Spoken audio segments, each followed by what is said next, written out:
김주영, 다시 태어나도 소설 쓸 것. 언제나 현역 작가이고 싶다. 잘 가요 엄마. 8. 김수영. 내 모든 억울함의 이유였던 어머니. 100% 진실된 이야기. 올해로 등단 40주년. 이제까지 쓴 장편소설이 몇십 권인지 알지 못한다는 김주영 소설가. 73. 내게 잘 가요 엄마는 각별한 작품이었다. 객주, 천둥소리, 고기잡이는 갈대를 꺾지 않는다. 홍어 아라리, 난장 빈집 등 수많은 소설을 써오는 동안 작가의 마음 한켠에는 늘 다 풀어놓지 못한 어머니 이야기가 있었다. 꼭 한번 얘기해야 했던 어머니. 이 짧은 장편 소설을 쓰는데요. 1년 반이 걸렸어요. 그만큼 갈등했다는 얘기죠. 하지만 결국은 잘한 얘기다. 나 자신이 감옥으로부터 해방되는 길이었어요. 올해로 등단 40주년.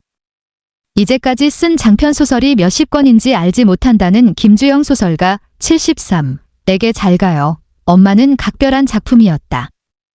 객주, 천둥소리, 고기잡이는 갈대를 꺾지 않는다. 홍어 아라리, 난장 빈집 등 수많은 소설을 써오는 동안 작가의 마음 한켠에는 늘 다 풀어놓지 못한 어머니 이야기가 있었다. 전작들은 모두 어머니를 중심에 놓고 썼으면서도 정작 내 어머니가 아닌 다른 어머니처럼 상식적인 선에서 볼 수 있는 어머니 이야기를 많이 썼죠. 중심에 들어가지 못하고 빙빙 돌려 이야기한다는 게 늘 꺼림칙했고 언젠가는 써야겠다고 마음먹고도 많이 주저했어요. 쓰면서도 좀채 끝을 못 내서 인터넷 연재라는 형식을 빌려서라도 겨우 끝을 냈어요. 어머니. 한때는 세상 전부였고 때론 원망으로 그리움으로 얼룩지는 이름. 김주영 작가에게도 그랬다. 누더기 같은 가정사 중심에 어머니가 있었다. 가난은 이루 말할 것도 없고 소름 끼칠 정도로 과부하가 걸린 노동에 시달리던 어머니가 제가 한 일은 소년 김주영에게 큰 상처가 되었다. 가난한 친정 살림 때문에 유력자 집안에 넘겨졌던 어머니는 아버지가 떠난 후 가난을 벗어나기 위해 돈 푼깨나 있다는 남자와 함께 살게 되지만 두 남자 모두 어머니가 일할 때마다 굽힌 허리를 펴주진 못했다. 그런 어머니가 2년 전에 돌아가셨다. 그는 부음을 알리지도 않고 조용히 장례를 치렀다. 억울함 뒤에는 늘 어머니가 있었어요. 어머니. 아픈 이야기지만 꼭 한번 털어놓아야 하는 이야기였다. 초등학교 때 미술 시간에 이런 일이 있었어요. 시골이었으니까 미술 시간에 그림 그리라고 하면 늘 산과 시냇물을 그려요. 크레파스로 칠을 해야 하는데 저는 크레파스가 없었어요. 교과서도 없이 공책 한 권으로 6년을 마쳤으니까요. 친구들도 죄다 푸른색, 초록색을 쓰니 빌릴 수도 없었죠. 고작 빌릴 수 있는 건 아무도 쓰지 않는 흰색 크레파스였어요. 산을 흰색으로 칠해서 제출하면 선생님이 나를 부릅니다. 귀를 잡아당기며 앞산이 보이는 창가로 데려가죠.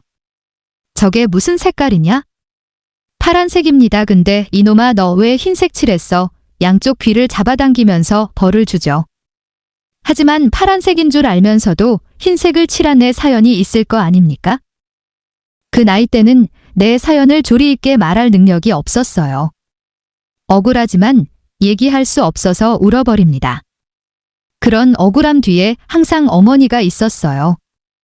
어머니를 잘못 만났다 이거죠? 하지만 어릴 때 그런 경험이 있기 때문에 소설가가 되었다고 생각하고 있습니다. 책에 쓴 대로 어머니가 내게 남겨준 유산은 악어가죽 핸드백과 립스틱뿐이었어요. 나에게 아무 소용없죠. 하지만 그 외에 어머니가 나에게 남긴 것이 정말 많았다는 걸 이른이 돼서 비로소 알게 되었어요. 내가 지금의 삶을 살 수 있는 모든 그루터기를 어머니가 제공해 준 걸 이제야 안 것이죠. 소설을 쓰면서 느꼈어요. 내 모든 근거를 어머니가 마련해 주었구나. 지나가다 눈에 띄는 가방과 우산은 대번 사버립니다. 질문 쓰시는데 특별한 에피소드 없었나요? 어머니 생각이 많이 났을 것 같습니다. 답변 어머니는 글자를 모르는 날품파리로 살다 일생을 마감하셨어요. 무허가 장례식장에서 시신을 태웠어요. 조문객 하나 없이 간첩처럼 숨어서 말이죠. 왜 그런 짓을 했느냐고 욕을 먹는 것보다도 어머니에게 누가 될까 많이 갈등하고 고민했어요. 어머니와 저는 다른 모자처럼 가까운 사이는 아니었습니다. 잠깐 같이 살다가 새 아버지가 들어오면서 어머니와 멀어지기 시작했죠. 돌아가실 때까지 정신적으로 괴리되어 있었습니다. 어머니 생애와 연결된 나 자신의 삶이 평탄하지 않았고 가난에 허덕였고 어머니가 재혼하면서 받은 상처는 깊어서 심지어 어머니를 저주까지 했으니까요. 어머니는 자식의 출세에 걸림돌이 되지 않겠느냐 싶어서 나를 일부러 가까이 하지 않았고 나는 유교 사상이 짙게 깔린 집안 분위기에서 제가 한 어머니에 대한 수치심 때문에 어머니를 찾지 않았어요. 어머니의 실체를 그대로 드러내서 돌아가신 누가 되진 않을지?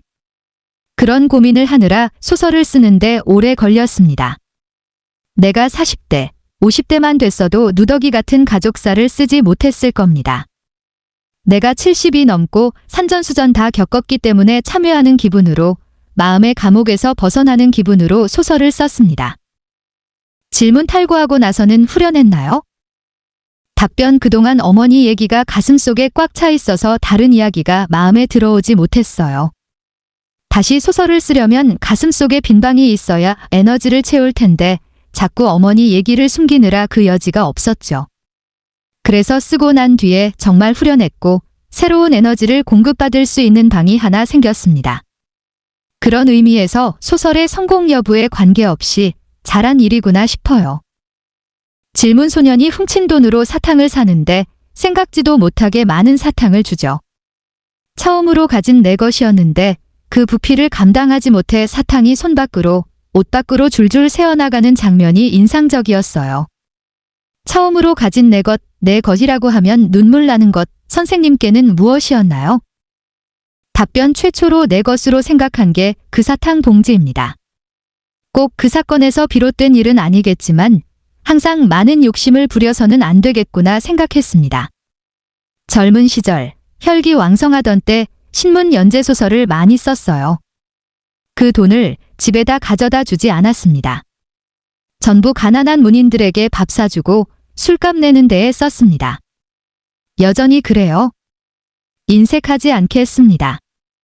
내 거라는 인식이 확실하게 없는 것 같아요. 질문 지금 선생님 것이라고 한다면 뭐가 떠오르세요? 답변 두 가지가 있어요. 우산과 가방. 제가 어릴 때 고등학교 졸업할 때까지 책가방이 없이 보자기에 책을 싸서 다녔어요. 비가 많이 왔는데도 불구하고 내가 가질 수 있는 우산이 없었어요. 그래서 지금도 길거리에 걸어가다 쇼윈도에 좋은 우산이 있으면 대번 사버립니다. 웃음, 백화점에 갔는데 새로운 가방을 발견하면 다 삽니다. 웃음, 집에 못 가지고 가니까 사무실 곳곳에 처박아 놔요. 가져가면 면박 듣기 때문에. 50여 개 되는 우산은 다 나눠주고 가방도 많이 나눠줬어요.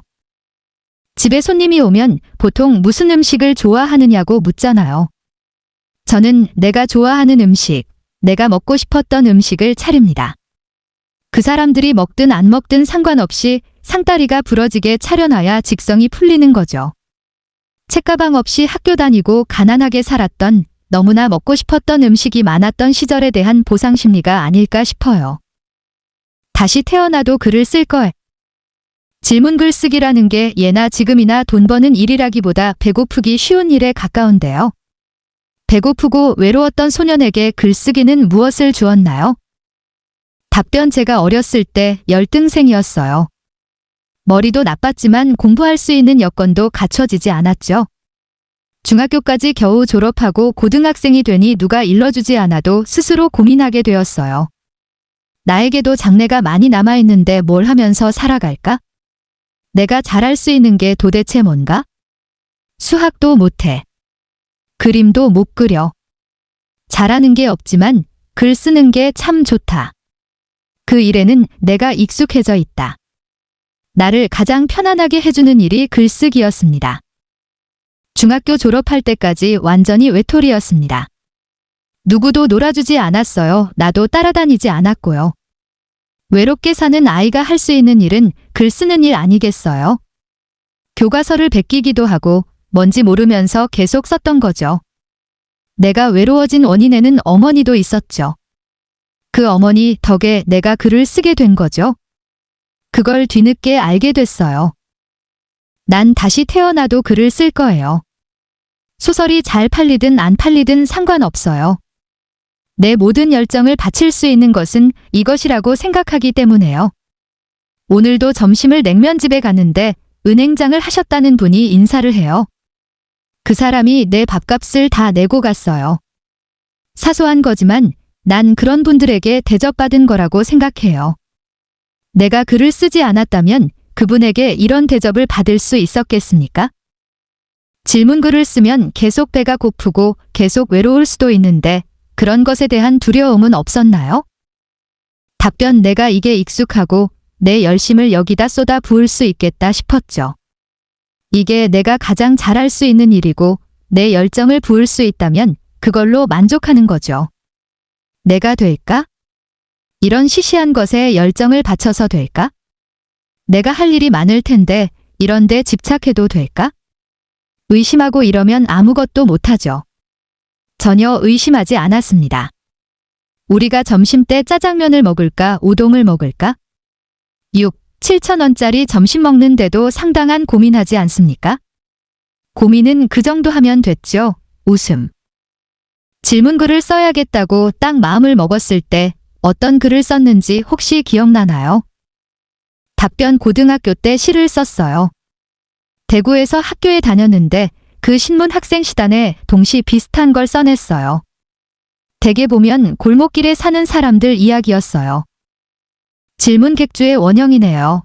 웃음, 열정으로 시작했으니까 기쁜 순간이 많았겠지만 그 중에서도 작가로서 가장 기뻤던 때는 언제였습니까? 답변 객주라는 소설을 신문에 4년 9개월 정도 연재했는데 그걸 마쳤을 때 기뻤어요. 그건 성취감이죠.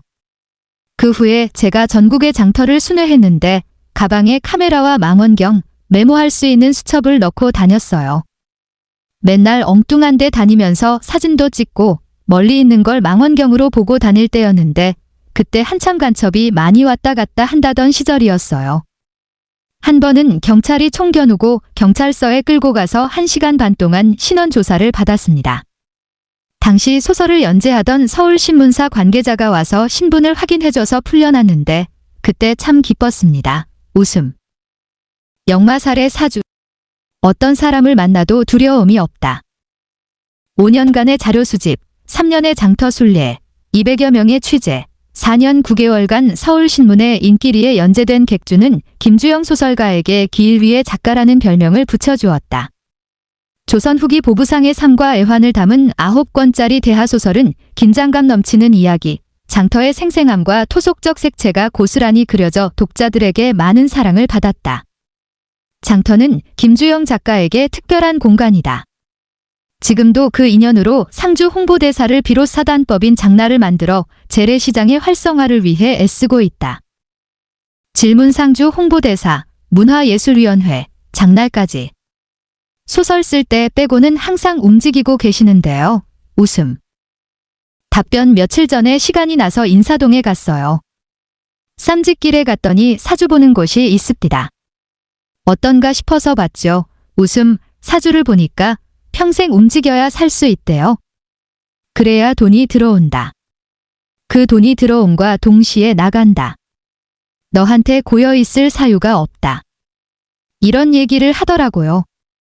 늘 듣던 얘기죠. 웃음, 역시 그렇네요. 하고 나왔지. 웃음, 내 사주가 그래요. 역마살이 있어요. 평생 움직입니다. 자꾸 움직여야 웃을 일이 많이 생기고 젊은 사람, 낯선 사람을 많이 만나게 됩니다. 낯선 사람 만나는 게 전혀 두렵지 않아요.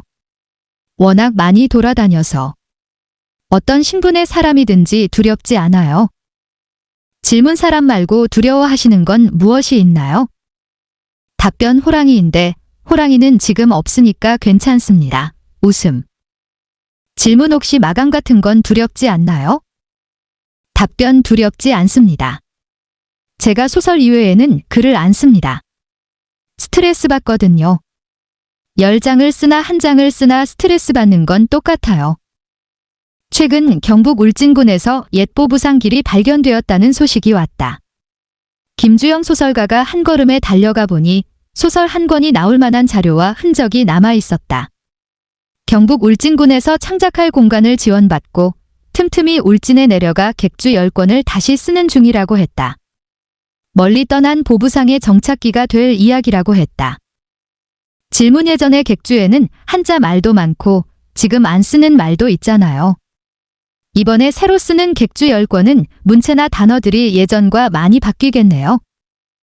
답변 그래서 10권을 써놓고 시간 나는 대로 9권을 다시 보면서 어려운 한자 말을 고칠 작정입니다.